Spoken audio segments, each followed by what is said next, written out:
परिचय। पिताजी, मुझे यह जगह बहुत पसंद है। यह पार्क बहुत सुंदर है और यह प्रकृति से भरपूर है। हाँ बेटा, इसीलिए हम प्रतिदिन सुबह यहाँ टहलने के लिए आते हैं। पिताजी, वो साइकिल चलाने वाला इतना थका हुआ क्यों है? वो इतना थका हुआ इसलिए है क्योंकि वह अपनी ऊर्जा खो रहा है। ऊर्जा? अच्छा, मेरे विज्ञान के शिक्षक ने हमें पिछले सप्ताह ऊर्जा के बारे में पढ़ाया था। बहुत अच्छे बेटे, लेकिन क्या तुम्हें कार्य और सामर्थ्य के बारे में भी पता है? नहीं पिताजी। ठीक है, मैं तुम्हें समझाता हूं। लड़के द्वारा साइकिल चलाना किया गया कार्य कहलाता है। लड़के की वह क्षमता जितने समय तक वह साइकिल चलाता है ऊर्जा कहलाती है, और कार्य करने या उसके द्वारा साइकिल चलाने की चाल की दर सामर्थ्य कहलाती है। आइए कार्य, ऊर्जा और सामर्थ्य के बारे में संक्षेप में जानकारी प्राप्त करें। उद्देश्य। इस पाठ के अंत में आप निम्न करने में सक्षम हो जाएंगे: कार्य, ऊर्जा और सामर्थ्य को परिभाषित करना, किए गए कार्य को मापना, एक चर बल द्वारा किए गए कार्य की गणना करना, गतिज ऊर्जा और स्थितिज ऊर्जा को परिभाषित करना, कार्य ऊर्जा प्रमेय को समझना, एक चर बल द्वारा कार्य ऊर्जा समीकरण को समझना, ऊर्जा के विविध रूपों को जानना, ऊर्जा संरक्षण के बारे में समझना, संघटय को जानना। परिभाषा। अपने दैनिक जीवन में हम कार्य, ऊर्जा और सामर्थ्य के कई उदाहरण देख सकते हैं। स्विमिंग पूल में तैरता हुआ एक तैराक, एक खेल में दौड़ता हुआ एक लड़का, एक स्थान से दूसरे स्थान पर एक भारी बक्से को उठाकर ले जाता एक व्यक्ति। सभी परिदृश्यों में कार्य, ऊर्जा और सामर्थ्य का प्रयोग होता है। कार्य। बल द्वारा किए गए कार्य को विस्थापन की दिशा में बल के घटक और इस विस्थापन के परिणाम के गुणनफल के रूप में परिभाषित किया जाता है। W बराबर F गुणा D। W बराबर F cos थीटा गुणा D। निम्नलिखित परिस्थितियों में किया गया कार्य शून्य होता है: जब बल और विस्थापन परस्पर लंबवत होते हैं, जब बल शून्य होता है, जब विस्थापन शून्य होता है। गतिज ऊर्जा। किसी पिंड में किसी गति के कारण जो ऊर्जा होती है उसे गतिज ऊर्जा कहते हैं।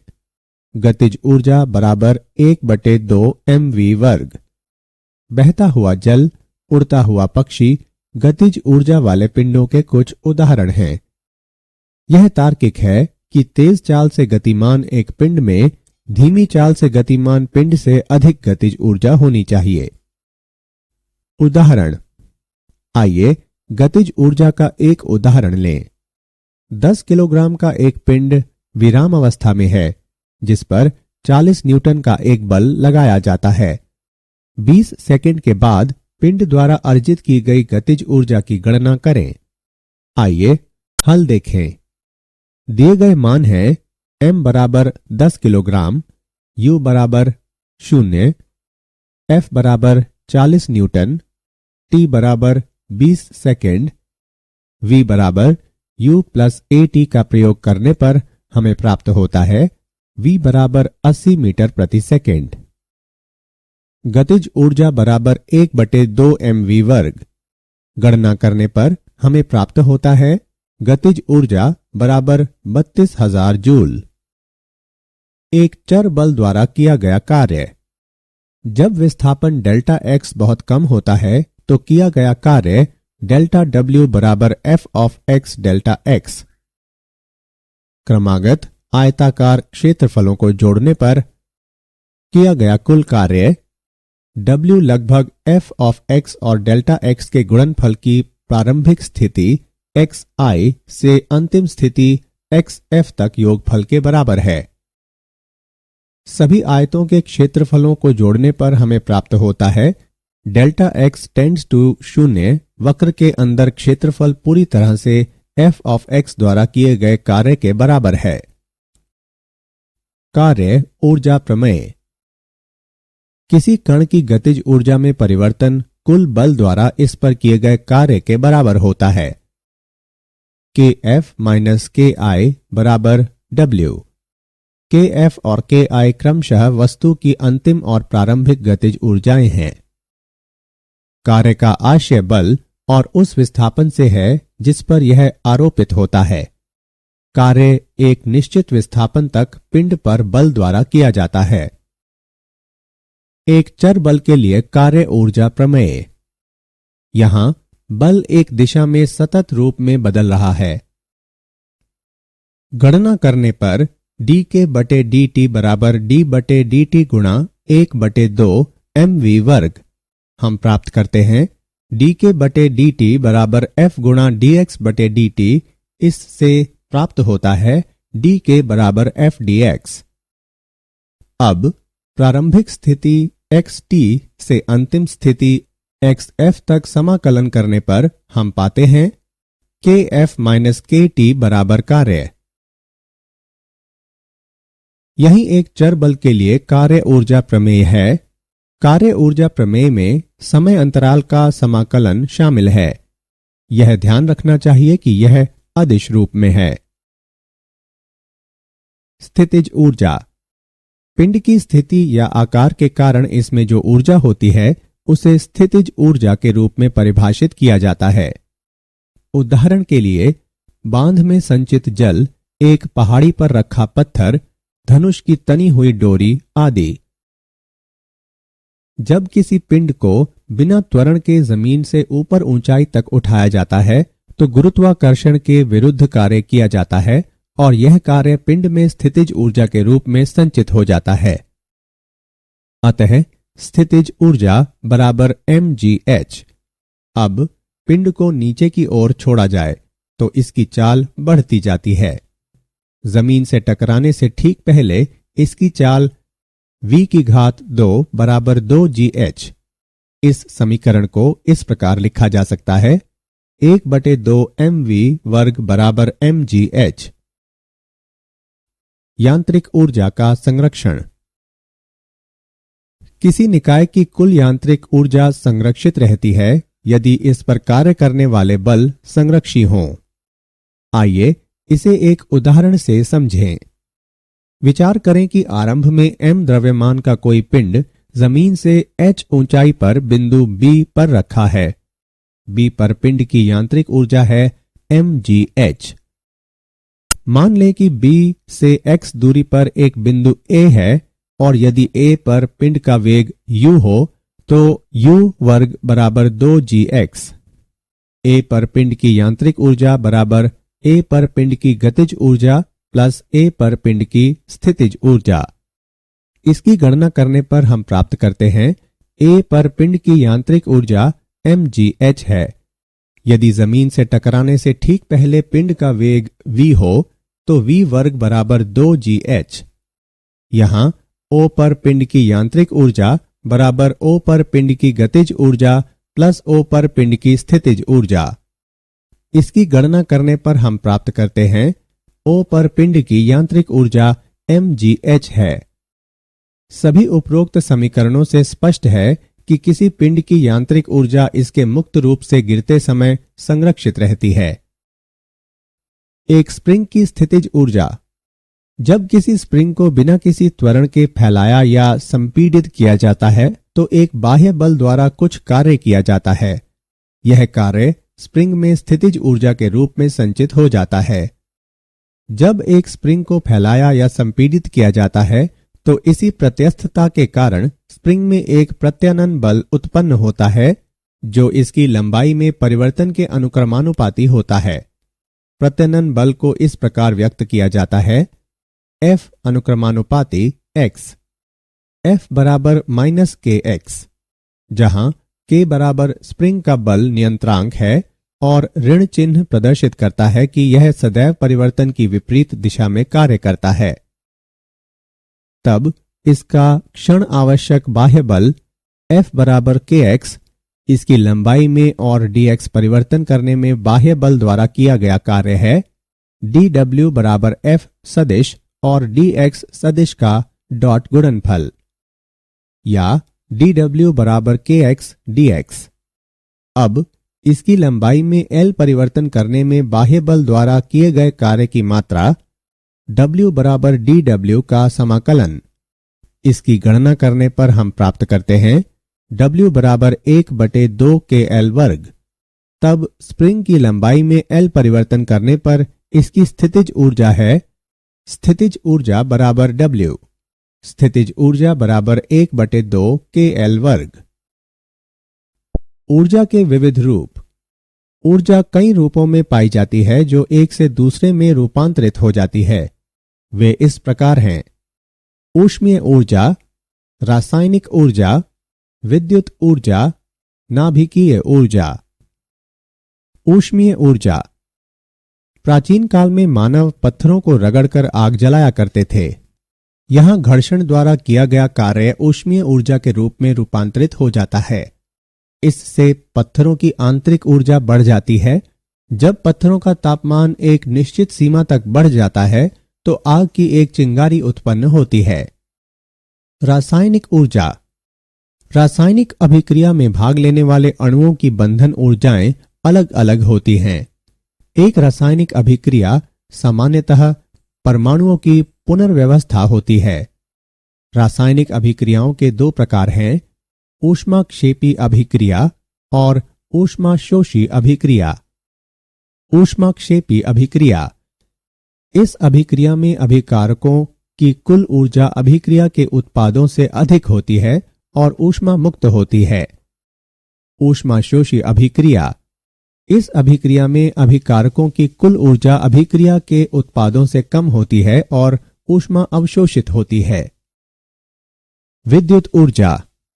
विद्युत आवेश और धारा एक दूसरे को आकर्षित या प्रतिकर्षित करते हैं। इस प्रकार एक दूसरे के सापेक्ष उन्हें गति कराने के लिए सामान्यतः कार्य करने की जरूरत होती है। इस कार्य से संबद्ध ऊर्जा विद्युत ऊर्जा कहलाती है। नाभिकीय ऊर्जा। एल्बर्ट आइंस्टाइन 1879 से 1955 ने दिखाया कि द्रव्यमान और ऊर्जा समतुल्य हैं और एक संबंध द्वारा संबंधित हैं। E बराबर mc वर्ग, जहां C निर्वात में प्रकाश की चाल है। नाभिकीय अभिक्रियाओं में दो प्रकार हैं। वे हैं नाभिकीय संलयन और नाभिकीय विखंडन अभिक्रियाएं। नाभिकीय संलयन। सूर्य की ऊर्जा का स्रोत नाभिकीय संलयन का एक उदाहरण है। सूर्य में 4 हल्के हाइड्रोजन नाभिक समेकित होकर एक हीलियम नाभिक बनाते हैं, जिसका द्रव्यमान अभिकारकों के द्रव्यमान के योगफल से कम होता है। यह द्रव्यमान अंतर द्रव्यमान दोष डेल्टा M कहलाता है, जो ऊर्जा का स्रोत है। नाभिकीय विखंडन। नाभिकीय विद्युत संयंत्र नियंत्रित नाभिकीय विखंडन का उपयोग करता है। विखंडन में एक भारी नाभिक जैसे यूरेनियम 235 92 एक न्यूट्रॉन द्वारा हल्के नाभिकों में टूटता है। ऊर्जा संरक्षण। ऊर्जा संरक्षण के सिद्धांत के अनुसार ऊर्जा को एक रूप से दूसरे रूप में बदला जा सकता है, लेकिन विलगित निकाय की कुल ऊर्जा नियत रहती है। ऊर्जा न तो उत्पन्न की जा सकती है, न ही नष्ट की जा सकती है। ब्रह्मांड को एक विलिगत निकाय के रूप में देखा जा सकता है।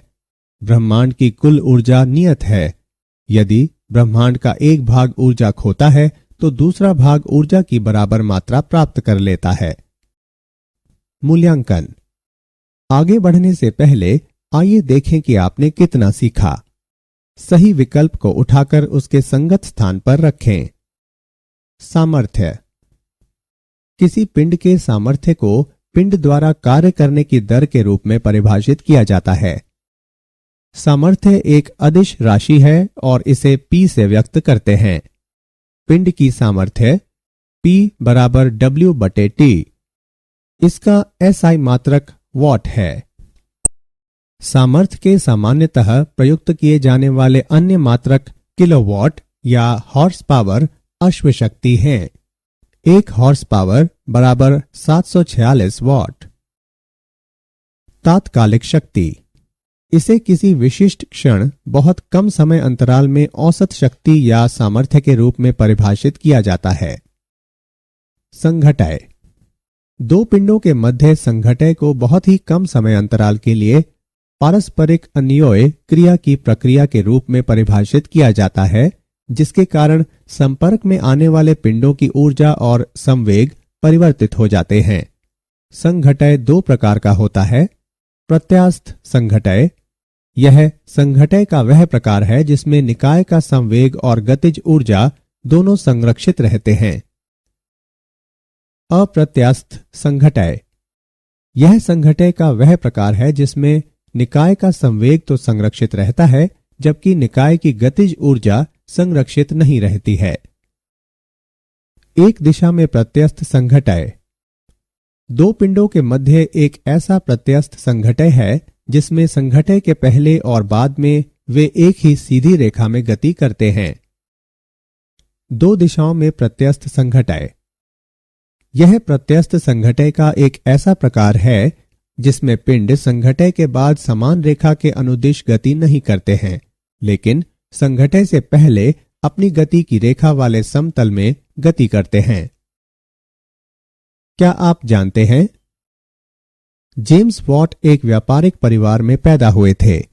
उन्होंने स्कॉटलैंड में इंजीनियरिंग का कार्य किया। उन्होंने भाप इंजन को इस सीमा तक सुधार दिया कि अधिकांश लोग यह सोचते हैं कि वॉट ही भाप इंजन के आविष्कारक हैं। यह ध्यान रखना रोचक है कि मूलतः भाप इंजन का विकास न्यूकोमेन ने किया था। कार्य एक ऊर्जा है जिसे वस्तु पर कार्यरत बल के साधनों द्वारा एक वस्तु में या से स्थानांतरित किया जाता है। वस्तु को स्थानांतरित ऊर्जा धनात्मक कार्य होती है और वस्तु से स्थानांतरित ऊर्जा ऋणात्मक कार्य होती है। स्थितिज ऊर्जा की अवधारणा केवल संरक्षी बलों के मामले में ही पाई जाती है। एक अग्र कार्य किया गया तब कहा जाता है कि जब एक डाइन का बल किसी पिंड को बल की दिशा में 1 सेंटीमीटर विस्थापित करता है। सारांश। आइए हमने जो कुछ सीखा उसे संक्षेप में दोहराएं। आरोपित बल द्वारा कार्य तब किया गया कहलाता है जब पिंड जिस पर बल कार्य करता है बल की दिशा की लंबवत दिशा को छोड़कर अन्य किसी भी दिशा में विस्थापित हो। जब किया गया कार्य धनात्मक होता है तो पिंड की गतिज बढ़ती है। Fs आलेख और S अक्ष के मध्य क्षेत्रफल से किया गया कार्य प्राप्त होता है।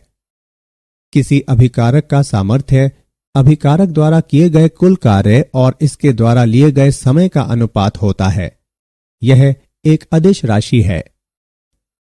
पिंड की ऊर्जा पिंड के कार्य करने की क्षमता या योग्यता है। यांत्रिकीय ऊर्जा दो प्रकार की होती है, गतिज ऊर्जा और स्थितिज ऊर्जा।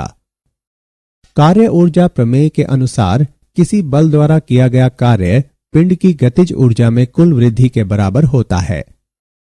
ऊर्जा संरक्षण नियम के अनुसार ऊर्जा का कुल योगफल नियत रहता है।